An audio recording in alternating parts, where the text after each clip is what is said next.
Guys, welcome to my new blog. তো আজকে হচ্ছে সানডে, আরেকটা নতুন দিনের শুরু। তো সানডেতে আজকে একটু ঘুরতে যাব। কোথায় ঘুরতে যাব সব কিছু ডিটেলসে তোমাদেরকে তো অবশ্যই জানাবো। তার জন্য কিন্তু পুরো ভিডিওটা দেখতে হবে, আর আশা করি তোমাদের কিন্তু ভিডিওটা খুব ভালো লাগবে। তো আজকে রোদ উঠেছে হালকা ফুলকা, সেরকম রোদ নেই কিন্তু গরম আছে বিভৎস। তো চলো যাই, আর সব কিছু তোমাদের সাথে শেয়ার করবো। তো চলো। এদিকে দাদাভাই হচ্ছে গাড়ি বার করছিল। আমার মেয়ে তো আগের থেকে গাড়িতে উঠে বসে পড়েছে, যদি ওকে না নেওয়া হয় ওই কারণে আর কি। মানে ওর এটা কি বলবো, আর অন্য সময় সবাইকে পুরো ইসে করবে যে না এই করবো না ওই করবো না। যখন কোনো জায়গায় ঘুরতে যাওয়ার প্ল্যানিং হবে সবার আগে ও গিয়ে মানে ও গিয়ে হচ্ছে হাজির, যাকে বলে ও গিয়ে হচ্ছে হাজির হয়ে যাবে, যে ওকে ছাড়া তো কোনো মতেই চলবে না আর কি। তো এই যে সকাল সকাল বেরিয়ে পড়লাম, এখন প্রায় বাজে 10টা সাড়ে 10টার মতন। তারপরে যাওয়ার আগে একটু শপিং মলেও ঢোকা হয়েছিল আর কি, একটা জিনিস কেনার ছিল। আজকে কিন্তু তোমাদেরকে খুব সুন্দর সুন্দর দৃশ্য দেখাবো চারিদিকের। আশা করি তোমাদের খুব ভালো লাগবে। আমার তো খুব ভালো লাগে চা বাগান, আর কার কার চা বাগান ভালো লাগে তোমরা কিন্তু অবশ্যই আমাকে জানাবে, ঠিক আছে?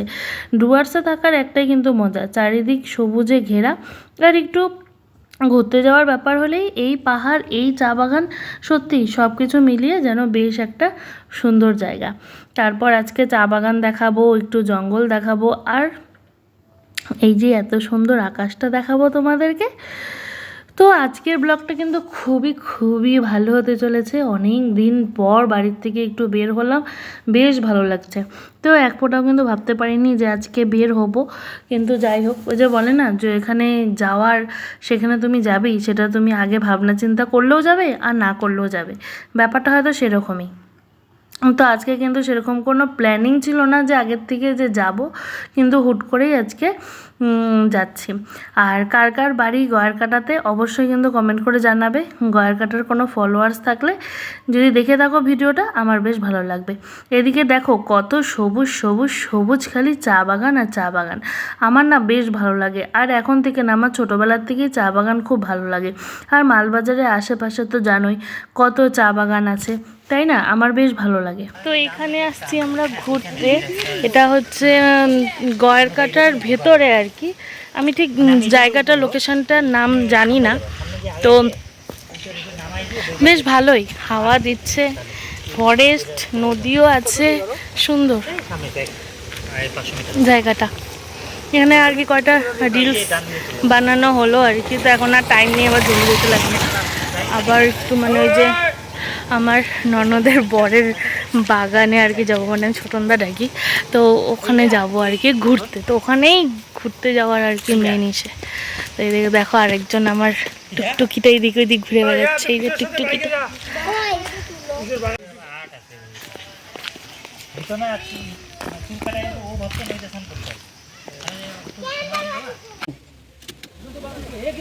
হ্যাঁ তো ফোন করি, গাড়ি এখানে লাগিয়ে যাবো, আগে তো এখানে লাগিয়ে যাবো।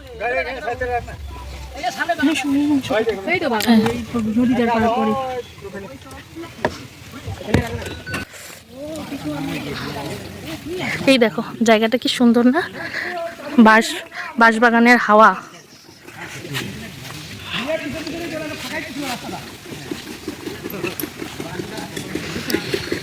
এখানে আমি আসি নাই আগে কোনোদিনও, আজকেই ফার্স্ট আসলাম আর কি। বিয়ের পর ননদের বরের ছোটনদা আর কি, তোমাদের সামনে ছোটনদাই বলবো। তো যাই হোক, তো আজকে এখানে ফার্স্ট আসলাম। অনেকবারই ভাবি আসবো আসবো আসবো, কিন্তু ফাইনালি আর আসা হয় না। তো যাই হোক, আজকে আর কি প্রথম আসলাম। তো চলো তোমাদেরকেও দেখাতে দেখাতে যাই। ঝালমুড়ির গন্ধ বেরিয়েছে, ঝালমুড়ির গন্ধ বেরিয়েছে। ইস, নদীটার কি ভালো লাগতেছে না, জলটা কি। এই জায়গাটা কিন্তু রিলস বানানোর জন্য খুব সুন্দর। ইস, দারুণ দারুণ সত্যি। দিদিভাই আসছিল, আমি আসিনি। আজকে ফার্স্ট। আজকে কিন্তু কোনো প্ল্যানিংই ছিল না যে আজকে, না কোনো প্ল্যানিং ছিল না যে আসবো, আমি যখন সকালবেলায় ঠাকুর দিচ্ছি, আজকে তো সকালেই আর কি 7টার দিকে উঠেছিলাম আর কি, 7টার দিকে উঠে দাঁতটা ব্রাশ করে আগে বাথরুমটা ঘষেছি, যেহেতু আজকে রোববার, প্রতি রোববার আমার এটা একটা কাজ। তো সব বাথরুম টাথরুম পরিষ্কার করে স্নান দান করে গেছি ঠাকুর দিতে। তখন দাদাভাইকে বলছে কি খেপাচ্ছিল যে যাবা কি না হ্যান তেন। তো আমি থেকে ইয়ার কি করছে বোধ হয়। তো যাই হোক, তারপর তো ঠাকুর টুকুর দেওয়া হয়ে গেল। তারপরে আবার বলছে যে হ্যাঁ যাবো। তো তখন কিন্তু মার ভাতও হয়ে গেছে। তো মা বলছে তোরা যখন যাবি তাহলে আগে বলতে পারতি, তাহলে আমি ভাত রান্না করতাম না, মানে বুঝোই তো আর কি, ভাতগুলো থেকে যাবে আর কি। তো তারপরে দাদাভাই বললো না আবার রাত্রে তো চলেই আসবো, অসুবিধা নেই, ওই ভাতটাই গরম করে খেয়ে নিব। তো মা পুরো রেগে গেছে আর কি। তারপরে বলছে ঠিক আছে যা যা যা। তারপরে তো আসলাম তখনই আর কি। আমি তো আজকে সকালবেলা খাইও নি, খাওয়া না খাওয়ার কারণ হচ্ছে আজকে বাড়িতে হচ্ছে কুয়াশ আলু আর পটল দিয়ে তরকারি হয়েছে। তো ওইটা তো আমার একদম ভালো লাগে না, তো ওর জন্য আমি খাইও নাই, না খাই আসছি। তো এখন তো খিদে তো পাইছে, এদিকে একজন পান খাচ্ছে। তো যাই হোক, তারপরে আসলাম। এখন তো যে বাড়িতে যেতে যেতে একটু দেরিও হবে। চলো দেখতে থাকো। হচ্ছে ছোটনদার বাগান, আর আমার মেয়ে তো পেয়ে গেছে এখন পিসোকে। এখন পিসো ছাড়াও কিচ্ছু বুঝবে না, তো পিসোকে কিন্তু খুব ভালোবাসে।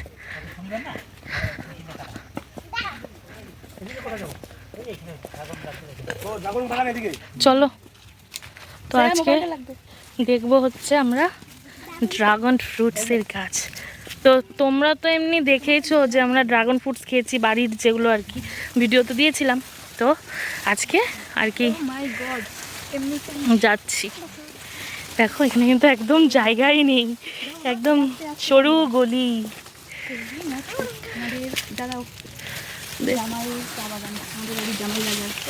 জামাই রাজার চা বাগান, ঠিক ঠিক।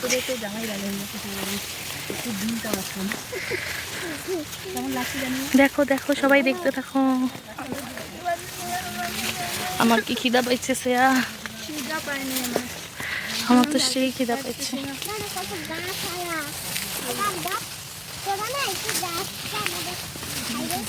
হ্যাঁ, আমার পাকা বুড়িটা আগে আগে চলে গেছে, ওই যে দাঁড়াও দেখাই, চলে আসছে। এই দেখো এখানে এগুলো মানে ফুল ফুটবে নাকি ফুল হয়েছে, যাই হোক আমি ঠিক। হ্যাঁ হিয়া, তুমি কিন্তু ধৈরো না, হ্যাঁ ভুল করেও কিন্তু ধৈরো না। দেখো দেখছো, আমাদের বাড়িতেও তো লাগাইছি, কিন্তু আর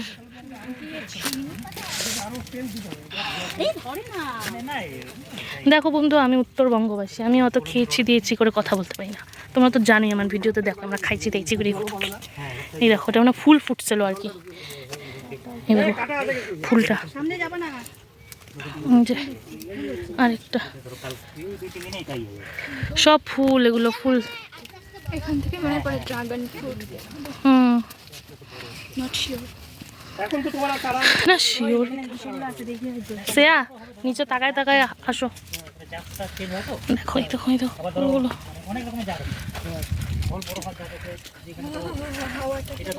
হ্যাঁ হাওয়াটা কি ভালো লাগতেছে। এটা কিন্তু টিয়া। মানে ফুলের ফল এই তো গল্পটাই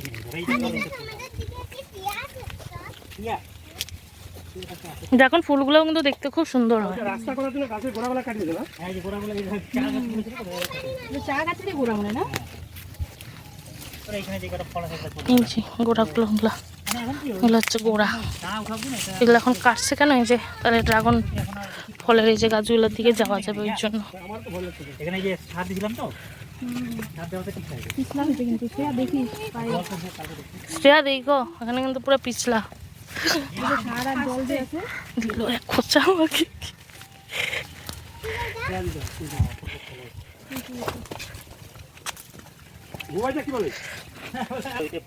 এই যে দেখো এখানে সবগুলোই ড্রাগন। না না শ্রেয়া বুঝা গেল তো, আমাদেরটাতে লাঠি দিতে লাগবে, এখন লাঠি দিয়ে এরকম করে ইসে করতে হবে। এই দেখো আমার চা বাগান কেমন লাগলো চা বাগানটা দেখে। আর ড্রাগন ফ্রুটসের গাছ না আমাদের বাড়িতেও আছে, কিন্তু কোনো যত্নই করা হয় না। তো ওখানে ফুলও ফোটেনি, ফলও আসেনি, কিছুই হয়নি। এটা হচ্ছে হচ্ছে চামুরচি আর বানারহাট যাওয়ার রাস্তা।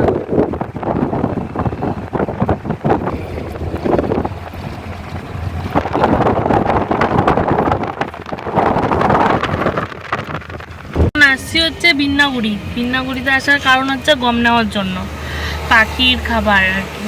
ময়নাগুড়িতে তো কোথাও গম নেই, ওই তো দাদাভাই গেছে আর কি দোকানে গম নিতে। এখন সেই গরম লাগছে আর কি, সেই গরম বাবা। আর আরেকজন আমার মেয়ে আর কি গাড়িতে এত বিরক্ত করছে, ওকে এখন ভয় দেখানো হচ্ছে আর কি, যে এখানে দেখ এখানে কিন্তু পুলিশ আছে, এই আছে ও আছে, তো এগুলো করে আর কি ওকে ভয় দেখানো হচ্ছিল। এখানে যদি বেশি তুই বদমাইশি করিস তাহলে আসে পড়বে বাড়িতে। চলে আসছি এখন, মানে এটা হচ্ছে আমার দিদি ভাইয়ের বাপের বাড়ি। তোমাদের তো অনেক ভিডিওতেই বলেছি যে আমার মেয়ে খুব লাজুক, কারোর সাথে কথা বলে না, কারোর সাথে মিশতে খুব সময় লাগে ওর আর কি। তবে জানি না কেন ওর এখানে আসলে না কোনো প্রবলেমই হয় না। এখানে দেখবে ও এত সুন্দরভাবে মিশে যায় এখানে, কারণ ওর খেলার মানুষ আছে। তো অন্য জায়গাতেও থাকে কিন্তু ওদের সাথে মানে মিশতে পারে না, কিন্তু এখানে শ্রদ্ধা নান্নু ওদের সাথে ও এত মিশে যায়, এত মানে মানে কি বলবো আর, খুব মিশে যায়। এদিকে দেখো এসে দুই বোনে ভাত খাচ্ছে, তারপরে আমরাও খেয়ে নিলাম। আইটেমে কিন্তু ভালো ভালো ছিল, ইলিশ মাছ, মাংস। এখন যাচ্ছি হচ্ছে বাড়ি। বৌদিরা তো অনেকবার বলেছে থাকার কথা, কিন্তু থাকা যাবে না, তার কারণ তো দুজনেরই পরীক্ষা পরের দিন নেই কিন্তু তার পরের দিন আছে। তো ওই কারণেই আর কি বেরিয়ে পড়ছে, রাত্রে আর থাকবো না। এখন এই 7:30 7টার মতন বাজে, তো এখন চলে যাব বাড়িতে। আর এদিকে দেখো যাওয়ার পথে সবাই দেখি বলে বোম যাচ্ছে, মানে এটা কিন্তু সবাই জলপেশে যাবে। তো এদিকে দেখো সব গাড়ি করে আর কি যাচ্ছে সব জলপেশ। তারপরে ফাইনালি পৌঁছে গেলাম বাড়িতে, আর এদিকে দেখি রাস্তায় কোনো কারেন্ট নেই, সেই জন্য এত অন্ধকার অন্ধকার দেখাচ্ছে। এখন আসলাম আর কি বাড়িতে। বাড়িতে এসে তো মেয়ের সেই কান্না কারণ হচ্ছে লেগে হচ্ছে তোমার গাড়ির মধ্যে ঘুমিয়ে পড়েছে। তো বাড়িতে এসে মানে ঘুমটা পূরণ হয়নি, তো ওই জন্য আর কি কাঁদছে, সেই কান্নাকাটি। তারপরে ওকে আগে করলাম কি ঘুমটা পাড়িয়ে নিলাম, ঘুমটা পাড়িয়ে তারপরে আমি ফ্রেশ হয়ে আসলাম। এখন এই যে রাতের খাবার দাবার করে ঠোরে তারপরে ঘুম। এই টাওয়ালের ইসেটাতে না পুরো খালি, এই যে দেখো এই সুতোগুলো উঠে আর খালি লেগে যায়। তো এখন একটু ফ্রেশ হলাম, একটু বসবো, তারপরে খাবার দাবার করে ঘুম। তারপরে আবার দিদিভাই কাঁঠাল ভাঙছিল, কাঁঠালও খেয়ে নিলাম। আর ভাবছিলাম গ্যাস না হয়ে যায়, কারণ দুপুরে তো খাবারটা অনেক বেশি হয়েছিল, তো ভয়ে ভয়ে আর কি খাচ্ছিলাম। এখন বাজে রাত্রি 10:30, আর এখন আমরা 3জন মিলে যাচ্ছি হচ্ছে বলে বোম দেখতে। প্রতি বছরই তো যাই, আগের সপ্তাহেও গিয়েছিলাম, শেয়ার করেছি। তো এই সপ্তাহতেও যাচ্ছি আর কি। মেয়ের বায়না যে ও যাবেই। মন থেকে ঘুরে এসে তোমরা তো দেখলে যে ঘুমিয়ে পড়েছে, তারপর হচ্ছে যে এখন যাবে বলে বোমের লোক যাচ্ছে, ওটা ওকে দেখে আসতেই হবে। ওই তো যাই। বাবা সামনে কত কুকুর, মনে হচ্ছে কুকুরের মিটিং চলছে মনে হয় কোনো।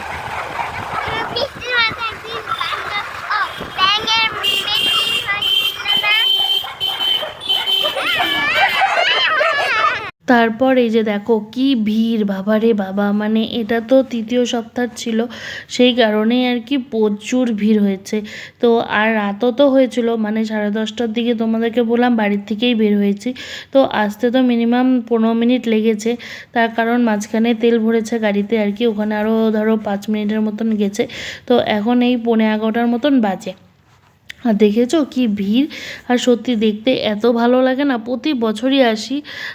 তো আরেকজনও মানে অপেক্ষা করছিল যে আমরা কখন আসব, তো নিয়ে যাবে আর কি। তো ওই কিন্তু মেয়েকে আরও খোঁচায় উঠিয়েছে যে ওট চল যাব। তো আর কি বুঝোই, কাঁচা ঘুমে ওঠার পর কিন্তু বাচ্চারা সেই কাঁদে। তো ও কিন্তু ঘুম থেকে ওঠার পর সেই কান্নাকাটি করেছে। তারপরে যাই হোক ওই করতে করতে আর কি 10:30 বেজে গেছে। এদিকে দেখো সবাই যাচ্ছে বাবার কাছে। সবাইকে ভালো রাখুক বাবা, সকলকে সুস্থ রাখুক, কারণ কি বলো তো, সুস্থ থাকাটা এখন বেশি জরুরি, কারণ যদি আমরা সুস্থ না থাকি তাহলে কোনো কিছুই করতে পারবো না। তো আমরা যেন সকলে সুস্থ থাকি। তারপরে এদিকে দেখো অনেকেই হচ্ছে যারা নাকি জল ঢালতে যাচ্ছিলো তাদেরকে জল, ঠান্ডা, খিচুড়ি, প্রসাদ সবাইকে কিন্তু খাওয়াচ্ছিল। তো এদিকে দেখো যাচ্ছে। আর আরেকটা গল্প তোমাদের সাথে শেয়ার করি। এখানকার যে খিচুড়ি প্রসাদ যে দেয় এত টেস্ট হয়, খুব ভালো লাগে, আমার তো বেশ ভালো লাগে। একবার আমি যখন প্রেগনেন্ট ছিলাম আর কি, তখন এত প্রসাদ খেতে ইচ্ছা করতো আমার। তো তখনও এরকম শ্রাবণ মাস ছিল, আমার এত খেতে ইচ্ছা করছিলো, তখন দাদাভাইরা এসেছিলো, আমি তো আসতে পারিনি আর কি। তো আমার জন্য না বাড়িতে প্রসাদ নিয়ে গেছিলো। সেই প্রসাদটা যে কি অমৃত, আমার মুখে মনে হয় এখনও লেগে আছে। তারপর এদিকে দেখো 11টা পার হয়ে গেছে, তারপরে চলে গেলাম বাড়িতে খেয়ে দিয়ে আর কি ঘুম। তো বন্ধুরা, আজকের ভিডিও কিন্তু এই পর্যন্তই। দেখা হচ্ছে আবার নতুন একটা ভিডিওতে। তোমরা সকলে সুস্থ থেকো, ভালো থেকো, আর আমার ভিডিওটা যদি ভালো লেগে থাকে একটা লাইক করে দিও।